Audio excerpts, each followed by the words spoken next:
الحمد لله الذي علم القرآن والصلاة والسلام على من أرسل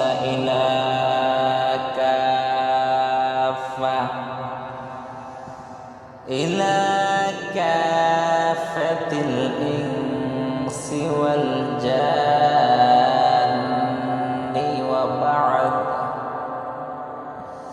فقد قال الله تبارك وتعالى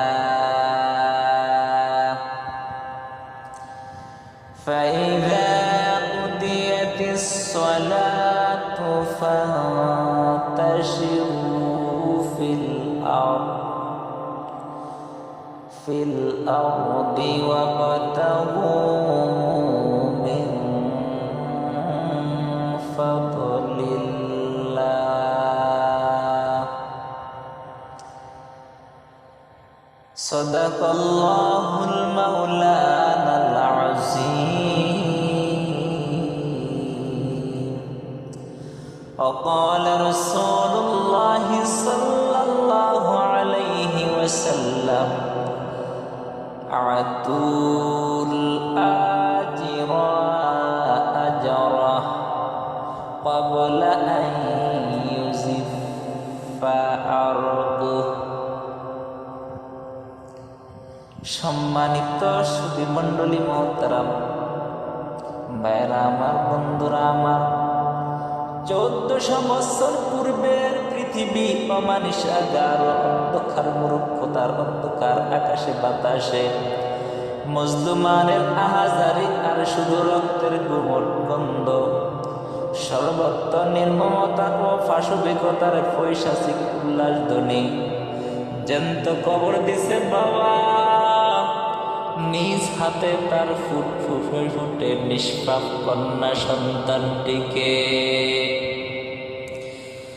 চলছে আল্লাহ পাকের পবিত্র ঘরের তাওয়াফ, উলঙ্গ অবস্থায় নারী পুরুষ নির্বিশেষে, আর দর্শন ব্যভিচার চুরি ডাকাতি ও লুটপাট এসব তো ছিল নিত্যদিনের সাধারণ ব্যাপার।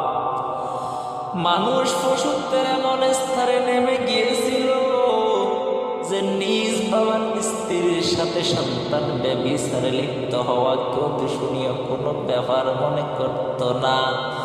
মোট কথা, এমন কোনো খারাপ বর্বর আর জঘন্য কাজ নেই যা তখনকার সমাজে প্রচলিত ছিল না।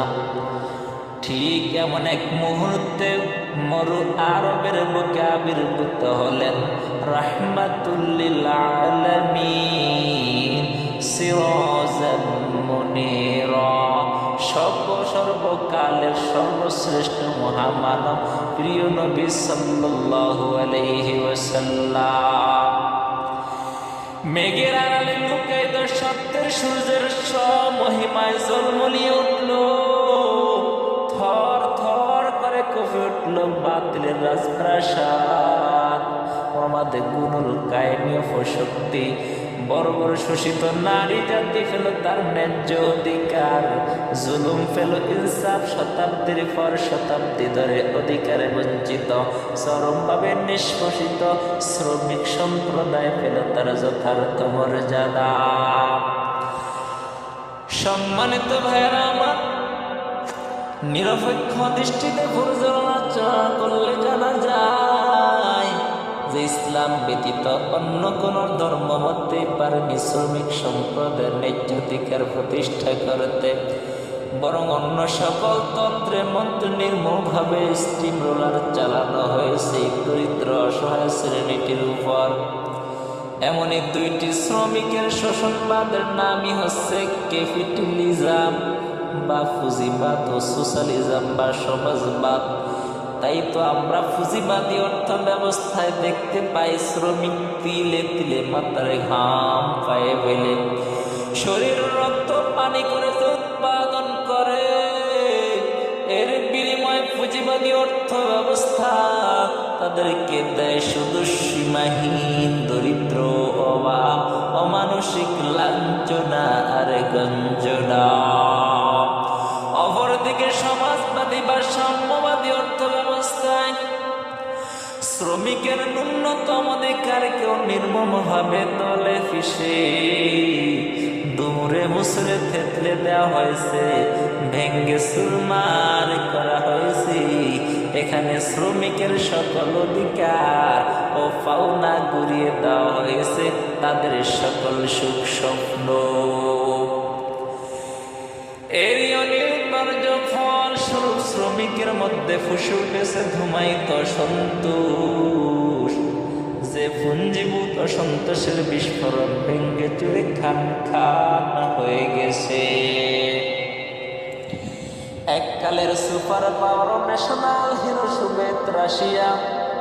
সম্মানিত ভাইয়েরা, পক্ষান্তরে একমাত্র ইসলাম সে মতবাদ একমাত্র রসুল আকরাম সাল্লাল্লাহু আলাইহি ওয়াসাল্লামই সেই মহান ব্যক্তিত্ব, মজলুম অসহায় বঞ্চিত মানবতার মুক্তিদূত, যিনি শ্রমিকের সম্প্রদায়ের মৌলিক অধিকার নিশ্চিত করার পাশাপাশি যাবতীয় পাওনা যথাযথভাবে আদায়ের ব্যবস্থা করে এক কালজয়ী অনুপম আদর্শের অতুলনীয় দৃষ্টান্ত রেখে গেছে। তাই তো আমরা প্রিয় নবী সাল্লাল্লাহু আলাইহি ওয়াসাল্লামকে বলতে শুনি, আতুল আজরা আজরা ক্বাবলা আন ইয়াজিফা আরকু। তোমরা শ্রমিকের ঘায়ের গাম শুকানোর পূর্বে শ্রমিককে তার পারিশ্রমিক দিয়ে দাও। অন্য জায়গায় ইরশাদ হচ্ছে, হুম ইখওয়ানুকুম জাআলা লাহুমুল্লাহু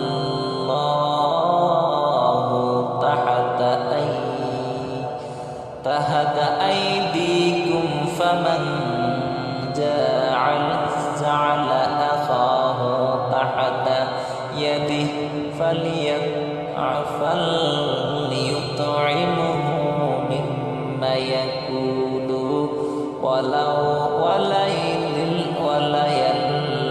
ওয়ালায়ুলবিসুহু মিম্মা ইয়ালবাস।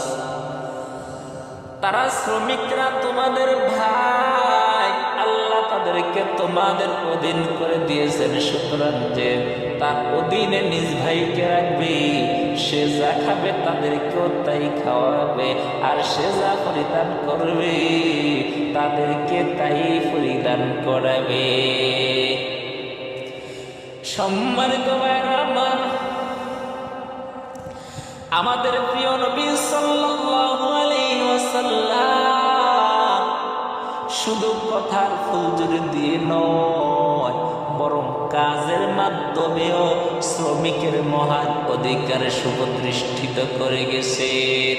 তাই তো আমরা প্রিয় নবী সাল্লাল্লাহু আলাইহি ওয়াসাল্লামকে দেখতে পাই নিজ হস্তে ছাগল চড়িয়ে শ্রমিকের ভূমিকায় আপন মোবারক হাতে সেলাইয়ের কাজ করে শ্রমিকের অধিকার প্রতিষ্ঠায় হযরতে খাদিজা রাদিয়াল্লাহু তাআলার সম্পদ নিয়ে সিরিয়ায় গিয়ে শ্রমিকের হক বুলন্দ করতে জঙ্গল থেকে লাকড়ি সংগ্রহ করে এনে এই চিরশোষিত শ্রেণীটির মর্যাদার কায়েম করতে সর্বোপরি নিজ হাতে দুধ দহন করতেও খন্দক যুদ্ধে সাহাবায়ে কেরাম রাদিয়াল্লাহু তাআলা কাঁধে কাঁধ মিলে আপন উদর মোবারকে দুটি পাথর বেঁধে চরম ক্ষুধার্ত অবস্থাতেও মাটি কেটে পরীক্ষা করতে।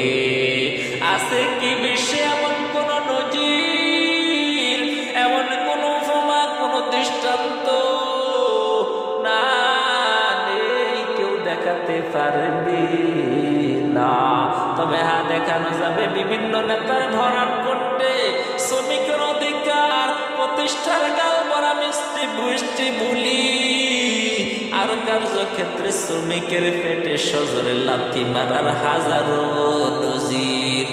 নির্বাচনকালে দেখা যায় ভোট ভিক্ষার স্বার্থ শ্রমিকের মাথা গায়ে হাত বুলাতের বাসায় গিয়ে বিদেশি সাবান দিয়ে হাত ধুতে করতে সাধারণত সবাই শ্রমিকের পক্ষে কথা বলে।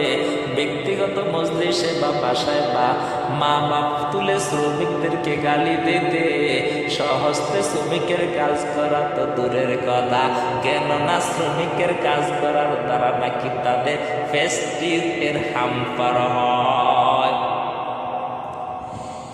দুই এক সময় বৃক্ষরোপণ, পুকুর উদ্বোধন ইত্যাদি কর্মকাণ্ডে কোদাল, বেলসা বা বর্ষি হাতে টিভির ক্যামেরাম্যানদের সামনে কায়দা করে পোজ দেওয়াটা যে খালেস রাজনৈতিক স্বার্থে আশা করি তা নিতান্ত সাধারণ বিবেকের কাউকে বুঝিয়ে বলতে হবে না। সম্মানিত সাথী ও বন্ধুগণ, আজও 21 শতকের পৃথিবীতে ওই বুর্জোয়া রক্তশোষা পুঁজিবাদী ও সমাজবাদীরা শ্রমিকদের দ্বারা অমানসিক কাজ করিয়ে তাদের লাল তাজা রক্তগুলো বিষাক্ত জোকের মতো চুষে চুষে খাচ্ছে। এরাই চিরদুঃখী শ্রমিক সম্প্রদায়ের গোস্ত হাড্ডির উপর গণচুম্বনী প্রাসাদ অট্টালিকা নির্মাণ করে। শ্রমিকের অধিকার প্রতিষ্ঠা করা করতে হবে ইত্যাদি মন ভুলানো স্লোগানে পল্টন ময়দান গরম করে তোলে, ঠিক কিনা? এই চিহ্নিত গোষ্ঠী শ্রমিক লীগ, শ্রমিক দল ইত্যাদি নানা শ্রমিক হিতৈষী সংগঠনের ছত্রছায়া চলে বলে কৌশলে কালো টাকার পাহাড় করে বিদেশ ব্যাংক ব্যালেন্স করে BMW, মার্সিডিস, পাজেরো, নিশান পেট্রোল দাম দিয়ে বেড়াচ্ছে। হায় বাংলার বোকা দুঃখী শ্রমিকেরা, আর কতকাল তোমরা বিভ্রান্ত হবে? ওই সব মুনাফিকরা তাদের মুখোশ কি তোমাদের সামনে এখনো খুলে পড়েনি? তোমরা ইসলামী শাসন ব্যবস্থা, ইসলামী অর্থ ব্যবস্থা ও মহানবী সাল্লাল্লাহু আলাইহি ওয়াসাল্লামের নির্দেশিত শাসত আদর্শের অন্যমত ব্যবস্থাপনা সুশীতল ছায়াতলে এগিয়ে এসে দেখবো সেখানে মালিক শ্রমিক কোনো ভেদাভেদ নাই, কর্মকর্তা কর্মচারী বিলকুল বৈষম্য নাই। এখনো সময় আছে, গা যারা দাও সর্বশক্তি দিয়ে কষে লাথি মারো ওই পুঁজিবাদী বুড়িওয়ালা তথা কথিত নেত্রী গোষ্ঠীর মেদবহুল উদারে। সামনে গিয়ে চলো, ইসলামী আদর্শের যাত্রা উঁচু করে দেখবে শান্তি কাকে বলে, সুখ কাকে বলে, আনন্দ কাকে বলে। ওয়াখির দাওয়ানা আলহামদুলিল্লাহি রাব্বিল আলামিন। আসসালামু আলাইকুম ওয়া রাহমাতুল্লাহি ওয়া বারাকাতুহু।